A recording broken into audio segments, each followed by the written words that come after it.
নমস্কার বন্ধুরা, আমি চন্দনা জি কুকিং থেকে বলছি। আজকের আমি পাউরুটির চিল্লা বানাবো। পাউরুটির চিল্লাটা বানাতে এখানে আমি বেসন নিয়েছি, একটা ডিম নিয়ে নিয়েছি, এখানে কাঁচা লঙ্কা কুচি নিয়েছি আর পেঁয়াজ কুচি নিয়ে নিয়েছি। এখানে আমি ডিমটা দিয়ে দিচ্ছি।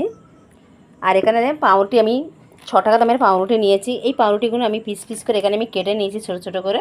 তা এইগুলো আমি এরকমভাবেই কাটবো আর চিল্লাটা এরকমই হবে। এখানে হালকা একটু আমি লঙ্কার গুঁড়ো দিয়ে দেবো, স্বাদ মতো নুন দিয়ে দেবো, এখানে লঙ্কা কুচি আর পেঁয়াজ কুচিটাও দিয়ে দিচ্ছি, দিয়ে একটু ভালো করে মেখে নেবো। তারপর আমি জল দিয়ে ডোটাকে বানিয়ে নেবো।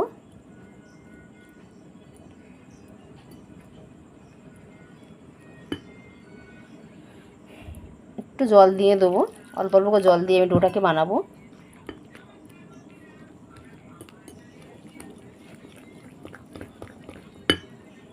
তাহলে বন্ধুরা আমার ডোটাকে বানানো হয়ে গেছে। দেখো এরকমই থাকবে, বেশি পাতলা থাকবে না, বেশি ঘনও হবে না, এরকমই হবে। আর এটা একটা জল খাওয়ারের টিফিন। এই টিফিনটা খেতে বাচ্চাদের খুব দারুণ লাগে, তা বাচ্চাদের জন্য এই টিফিনটা আমি বানিয়ে দিচ্ছি।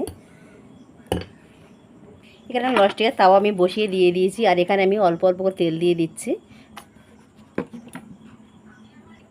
এখানে তেলটা আমি অল্প তেল দিয়েছি, যেহেতু তার জন্য আমি একটু ব্রাশ করে দিচ্ছি, সব জায়গাটা লাগিয়ে দিচ্ছি তেলটা। এখানে আমি একটু একটু লাগিয়ে নিচ্ছি। দেখো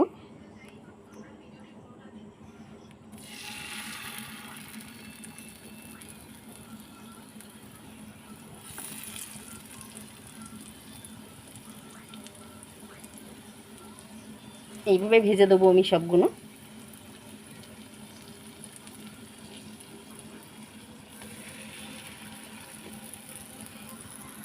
এখানে আমার এক পিঠ করে হয়ে গেছে। দেখো এবার আমি উল্টে দিয়ে দিচ্ছি।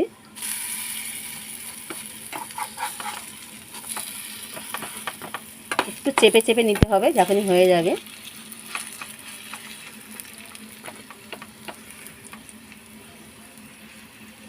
এটাকে একটু গ্যাস কমিয়ে রেখে ভাজতে হবে, তাহলে খুব ভালো ভাজা হবে। আর অল্প তেলেই জিনিসটা খুব ভালো হয়। এখানে আমি তেলটা খুব কম দিয়েছি, এরকমভাবেই ভাজতে হবে, অল্প তেলেই হয়। আর এই টিফিনটা দারুণ লাগে খেতে। আপনারা চাইলে বাড়িতে বানিয়ে খেয়ে দেখতে পারো, কত ভালো লাগে। বাচ্চাদের করে দিলে বাচ্চারা খুব খুশি হয়ে খায়। পরে ডিম চিলাটা ভাজা হয়ে গেছে, এটাকে আমি এবার তুলে নিচ্ছি।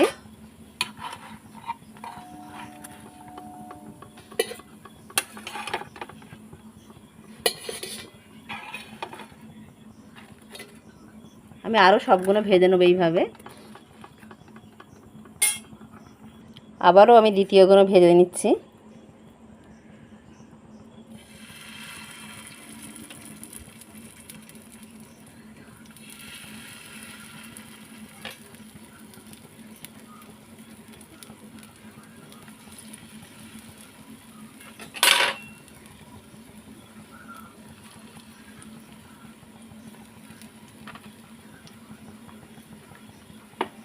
এখানে আমি সবগুলোই দিয়ে দিলাম, দিয়ে ভেজে নিচ্ছি। আর এটুকু থাকবে, এটুকু আমি একটু চপ বানিয়ে নেবো, পেঁয়াজি করে নেবো। এটা আমার এটাও ভালো করে ভেজে নিচ্ছি। দেখো কত সুন্দর করে ভাজাটা হয়েছে। দেখুন কত সহজে একটা জলখাবার বানানো যায় পাউরুটি দিয়ে। আর এই রেসিপিটা আপনাদের ভালো লাগলে আমার চ্যানেল লাইক করুন, সাবস্ক্রাইব করুন। আমি আরও নতুন নতুন রেসিপি দেখাবো আপনাদের। এবার এটাও আমি তুলে নিচ্ছি, আমার হয়ে গেছে এগুলো। আর খুব তাড়াতাড়ি বানানো হয়ে যায়, টিফিনটা করতেও সময় লাগে না।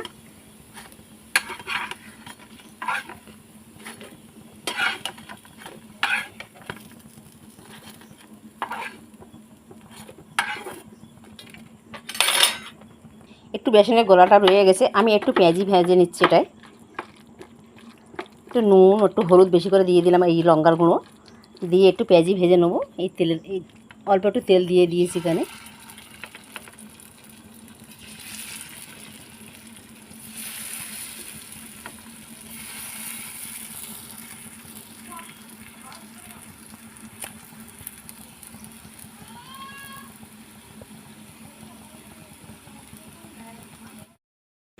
আমার এগুলো পেঁয়াজিগুলো ভেজে নিয়েছি দেখো এখানে। আর এর অল্প তেলে আমি গ্যাস কমিয়ে কমিয়ে ভাজলাম, ভাজা হয়ে গেছে। পাউরুটি চিল্লাগুলো আমি নিয়ে চলে এসেছি। আর এটা সস দিয়ে খেতে হবে। আর অল্প অল্প করে আমি একটু গোলমরিচ ছড়িয়ে দেবো, একটু গোলমরিচ দিলে খুব ভালো লাগবে। একটু একটু করে গোলমরিচ দিয়ে খেতে হবে। তা আপনাদের যদি ভালো লাগে আমার চ্যানেল লাইক করুন, সাবস্ক্রাইব করুন, আমি আরও নতুন রেসিপি আপনাদের দেখাবো। নমস্কার।